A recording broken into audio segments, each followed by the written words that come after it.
অলৌকিক সংলাপ শিশির কুমার দাশের অলৌকিক সংলাপ গ্রন্থের সবচাইতে উজ্জ্বল সংলাপ মনে হয়েছে নাটকের বিচার নামক সংলাপটি, যাতে অংশ নিয়েছেন মহাকবি কালিদাস, বিখ্যাত দার্শনিক অ্যারিস্টটল। সংলাপটিতে আমরা দেখি কোনো এক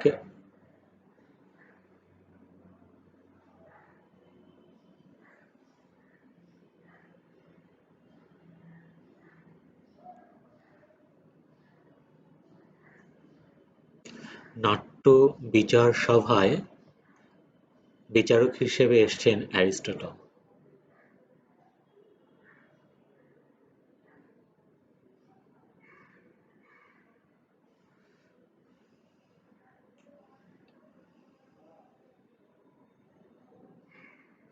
সেখানে কালিদাস নমস্কার জানান অ্যারিস্টটলকে। অ্যারিস্টটল উচ্ছ্বসিত হয়ে বলেন, তুমি যে এসেছো এতে আমি খুব খুশি হয়েছি। কালিদাস বলছেন, অনেকদিন হলোই আপনার সাথে দেখা করার খুব ইচ্ছে।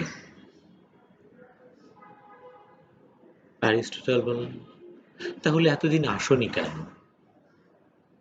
কালিদাস বলছেন, আপনার খ্যাতির তীব্রতা এত বেশি যে কাছে আসতে সাহস করিনি। অ্যারিস্টটল মনে করিয়ে দিচ্ছেন, তুমি তো আমার থেকে বেশ ছোট, তাই না? বলছেন কালিদাস, 700-800 বছর তো হবেই।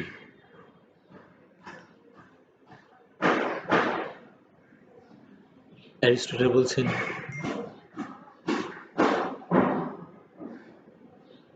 এই জন্যই তো আজকাল ঝামেলায় আসতে চায় না।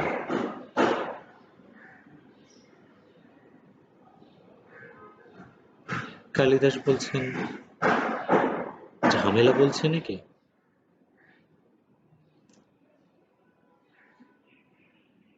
ঝামেলাই তো, তোমার নাটক নিয়েই বরং ঝামেলা।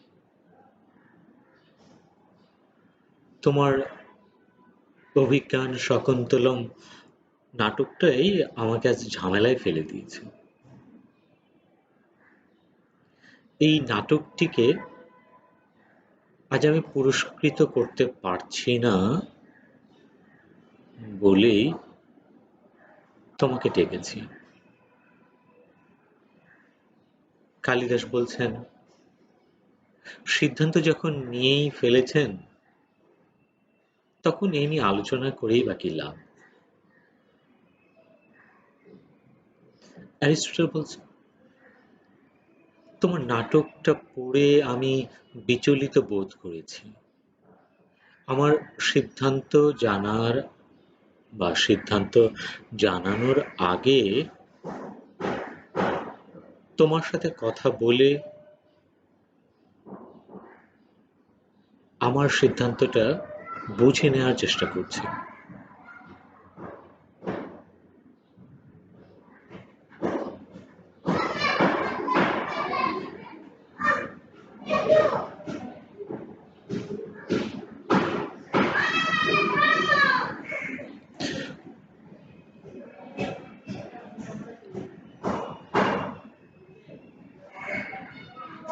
তোমার এই নাটকটা ট্র্যাজেডি শাখায় কেন যে পাঠিয়েছে আমি বুঝতে পারলাম। ওই যে ছেলেটা, সুদর্শন ছেলেটা, কি যেন নাম? কালিদাস, গোয়েটের কথা বলছেন? হ্যাঁ হ্যাঁ, তাই তো। হ্যাঁ, গোয়েটে তো 1000-1200 বছর ছোট হবেই। ওই যত ঝামেলার মূল, সেই তো তোমার অভিজ্ঞান শকুন্তলমকে এই ট্র্যাজেডি শাখায় পাঠিয়েছে। তুমি কেন ট্র্যাজেডি শাখায় তোমার এই নাটকটাকে পাঠালে বলতে পারো কালিদাস? কালিদাস বলছেন, ট্র্যাজেডি বস্তুটা কি সেই তো আমি জানি না। অ্যারিস্টটল বলল, কি বলছো হে? ট্র্যাজেডি নিয়ে আমি এত এত লিখলাম, এর কোনো কিছুই পড়োনি? আর আলেকজান্ডারও তোমাদের কিছু শিখিয়ে আসেনি? আমি তো বলেছিলাম আলেকজান্ডারকে আমাদের ভারতবর্ষে। কালিদাস কথা শেষ করতে না দিয়েই বললেন, আমাদের ওইসব বিষয়ে আগ্রহ ছিল না, আলেকজান্ডারের দোষ নেই।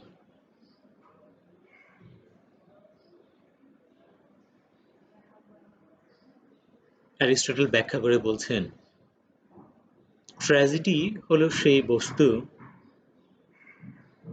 বা সেই নাটক যাতে একটা ক্রিয়া থাকবে এবং সেই ক্রিয়াটা হবে গভীর, গম্ভীর এবং ব্যাপক। কালিদাস বলছেন, আমার নাটকেও তো গভীর, গম্ভীর এবং ব্যাপক বিষয় আছে। অ্যারিস্টটল বলছেন, তা আছে, তোমার ভাষাও গম্ভীর, তোমার নাটকে গানও সুমধুর, বড় একটা ব্যাপ্তি আছে। তারপর তোমার নাটক আসলে কোনো নাটকই না। অনুক্ষণ কালিদাস, আমার নাটক যদি নাটকই না হয় তাহলে এই বিষয় নিয়ে কথা বলাই তো অর্থহীন।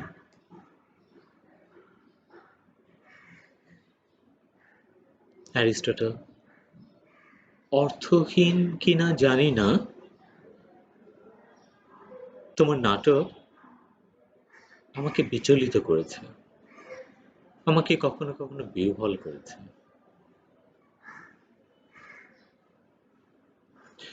ট্র্যাজেডির যেই সংজ্ঞা, জীবন থেকে মৃত্যুতে, উত্থান থেকে পতনে, মহৎ থেকে ক্ষুদ্রে, উচ্চ থেকে নিচে নামার যে তীব্র যন্ত্রণা, এর কোনোটাই তোমার নাটকে নেই। আর সবচেয়ে বড় কথা, তোমার নাটকের তো শুরুটাই ঠিক হয়নি।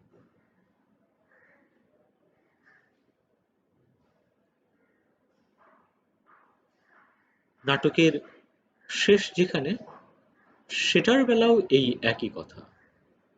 নাটকের শুরু এবং শেষ ঠিক নেই। কালিদাস অনেকটা একপেশে বোধ করছেন।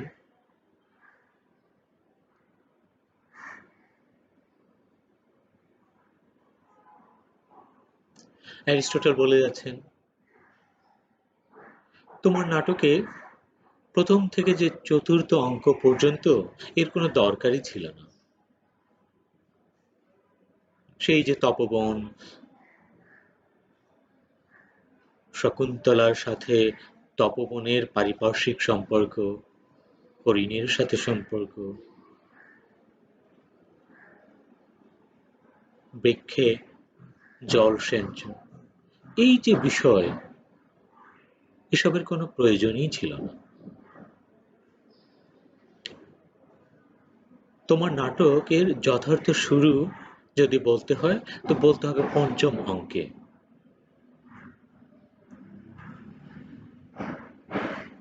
যেখানে শকুন্তলা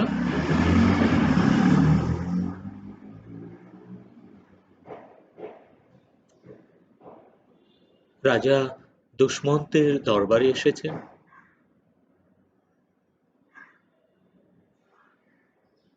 তার পরিচয় দিচ্ছেন,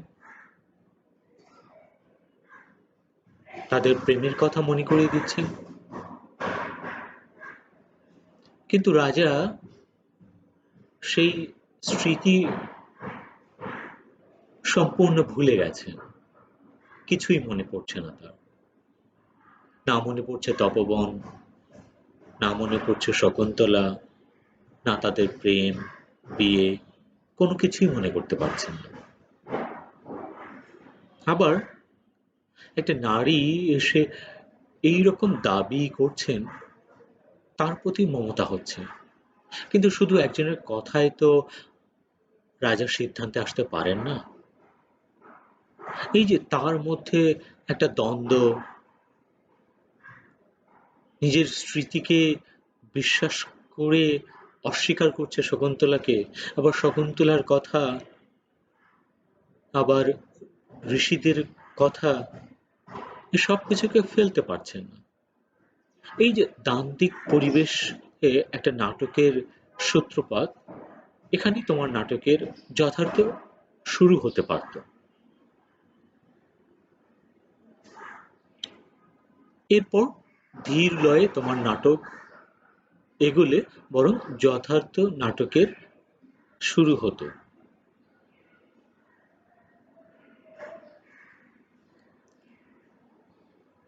এখানে শুরু না করে তুমি যে অতিরিক্ত 4টা অঙ্কে পরিবেশের এত বর্ণনা দিলে, তার কোনো দরকার ছিল না। কালিদাস বলছেন, শুধুমাত্র দ্বন্দ্ব প্রকাশ করাই ভারতবর্ষের নাটকের বৈশিষ্ট্য নয়। দ্বন্দ্ব ছাড়াও, সংঘাত ছাড়াও জীবনের আরো ব্যাপক বিস্তৃত ক্ষেত্র আছে। শুধু জীবন থেকে একটা সংঘাতময় দ্বন্দ্ব নিয়ে এসে নাটকে উপস্থাপন করা ভারতবর্ষীয় চরিত্র না। ভারতবর্ষীয় চরিত্র সেই সংঘাত তৈরি করার ক্ষেত্র তৈরি করেই কেবল সংঘাতের দিকে যাওয়া, আর সেটা তৈরি করতে গিয়েই আমার সেই 4টা অঙ্ক, যার সাথে মানুষের সাথে পরিবেশ, প্রতিবেশ, হরিণ শাবক,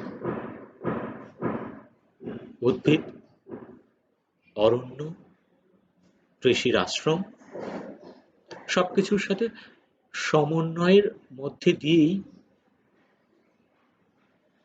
আমার নাটক এগোয়।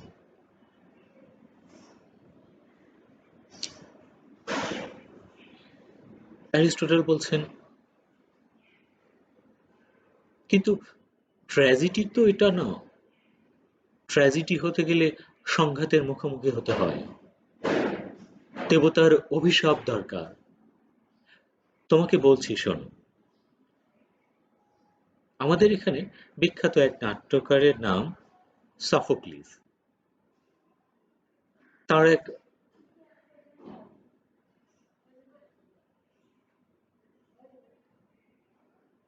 প্রখ্যাত নাটক ইডিপাস। দেবতাদের অভিশাপ আসে ইডিপাসের ওপর। ইডিপাস সেই অভিশাপ জানেন, সেই অভিশাপ থেকে দূরে থাকার কি প্রাণান্ত প্রচেষ্টা।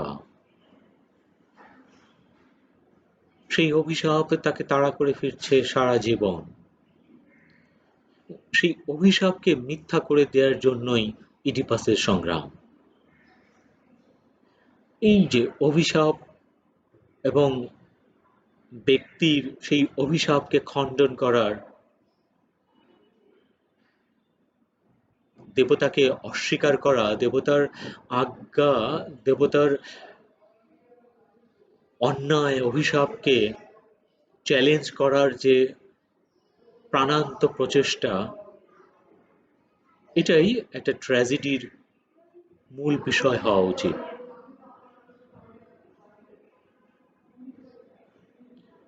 কালিদাস বলছেন, আপনি দেবতার অভিশাপকে যেমন বাইরের জিনিস বলছেন, আমরা ভারতবর্ষীয়রা প্রাকৃত এবং অতি প্রাকৃত মানব এবং দেবতা এর মধ্যে পার্থক্য করি না। অতিপ্রাকৃত আমাদের জীবনের সাথেই মিশে আছে। সেই যে শকুন্তলা যখন তপোবন ছেড়ে যাচ্ছে, হরিণ শাবক তার পিছে পিছে হাঁটছে, তার উত্তরীয় টেনে ধরছে, কামড়ে ধরছে। শকুন্তলা যখন তপোবনে নেই, ঋষিরা গাছপালার সাথে শকুন্তলার গল্প করছে, অথবা রাজা দুর্বাসার অভিশাপে দুষ্মন্তের যে স্মৃতিভ্রষ্ট হওয়া, এটাও বরং দৈবিক ব্যাপার নয়, এটা জীবনেরই একটা অংশ। ভারতবর্ষের সংঘাত যদি আপনি বুঝতে চান, তাহলে বাইরের অভিশাপ বা দেবতার অভিশাপ একে বিচার করলে হবে না। আমাদের সংঘাত সমন্বয়হীনতার সংঘাত।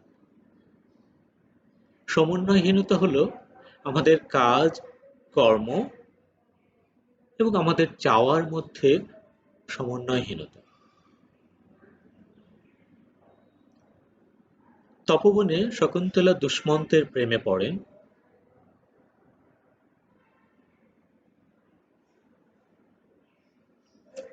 জীবনের নতুন রূপ খুঁজে পান, আনন্দে উচ্ছ্বসিত হন,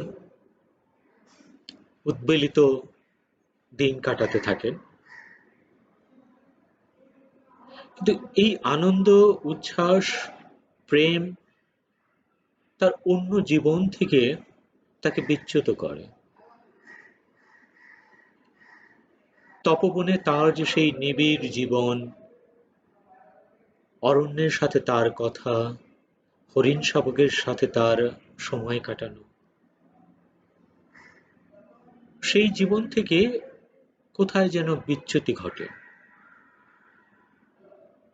এই হলো ভারতবর্ষীয় সমন্বয়হীনতার ফলে সৃষ্ট দ্বন্দ্ব বা সংঘাত।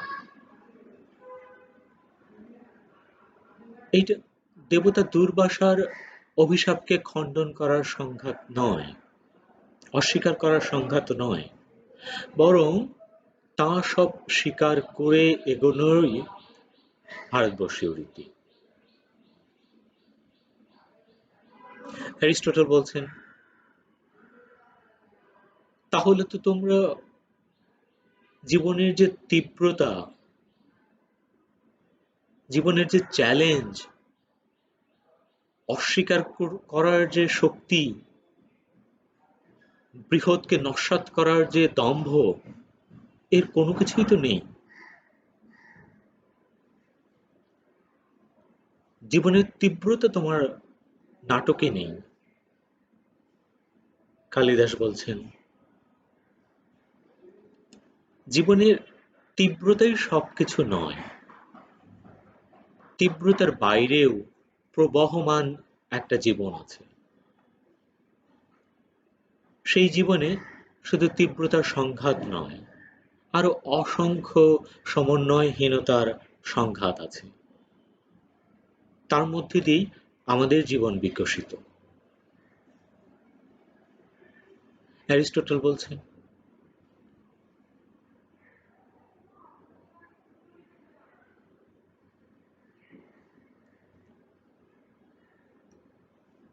জীবনের সংঘাত বা জীবনের তীব্রতা, তীব্র কষ্ট, মৃত্যু, জীবনাবসান,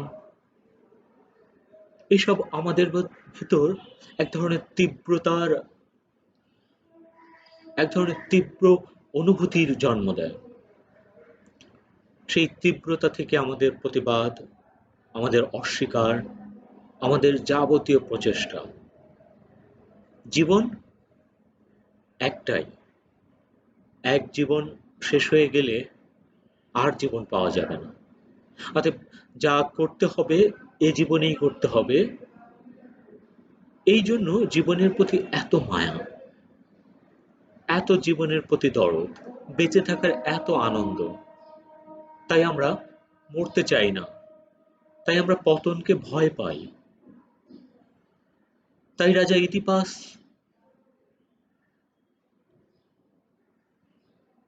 সেই তীব্রতার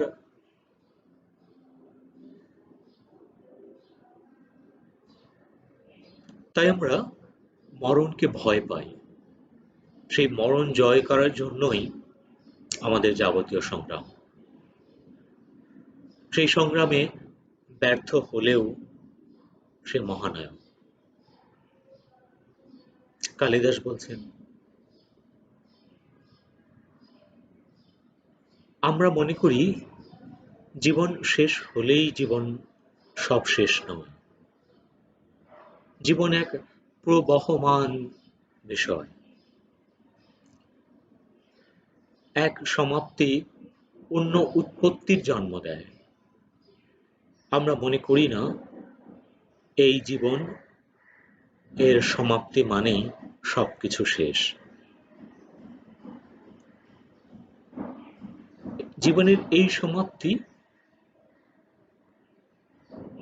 বৃহৎ জীবনেরই একটি স্বরূপ, একটি বাঁক, যেই বাঁক হয়তো জীবনের অন্য অংশের সূত্রপাত করে। তাই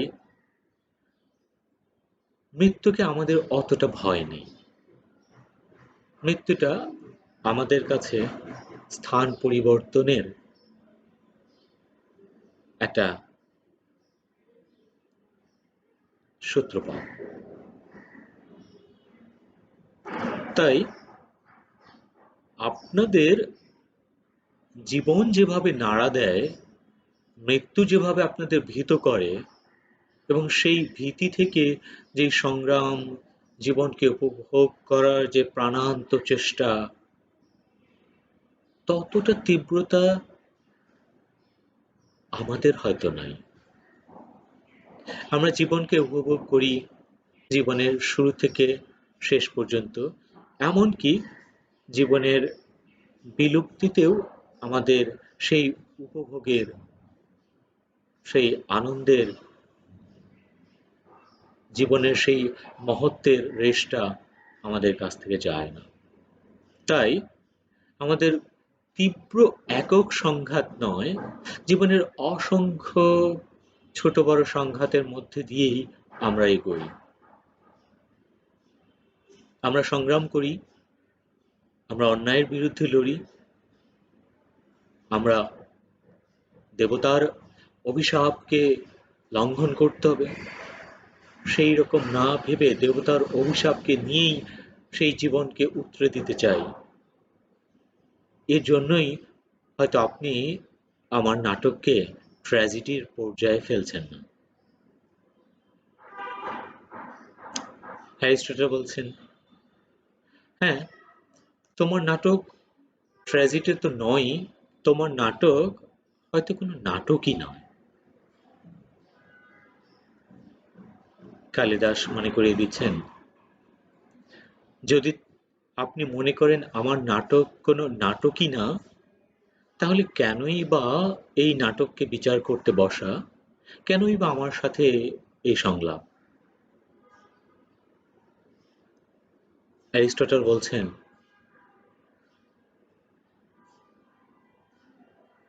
আমি এই নাট্য বিচার সভার কর্মকর্তাদের এক্ষুনি বলবো, আমি বিচারকের পদ থেকে অব্যাহতি চাই। আমি তোমার নাটক বিচার করতে পারবো না, আমি তোমার নাটক বিচার করতে চাই না। আমি তোমার নাটক উপভোগ করতে চাই।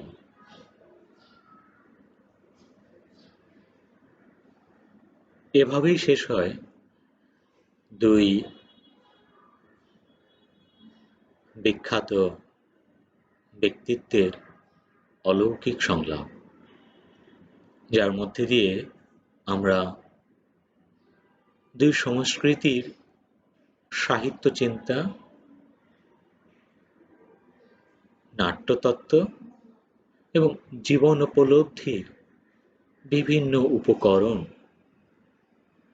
খুব স্পষ্টভাবে, আন্তরিকভাবে এই সংলাপের মধ্যে দিয়ে উপস্থাপিত হতে দেখি।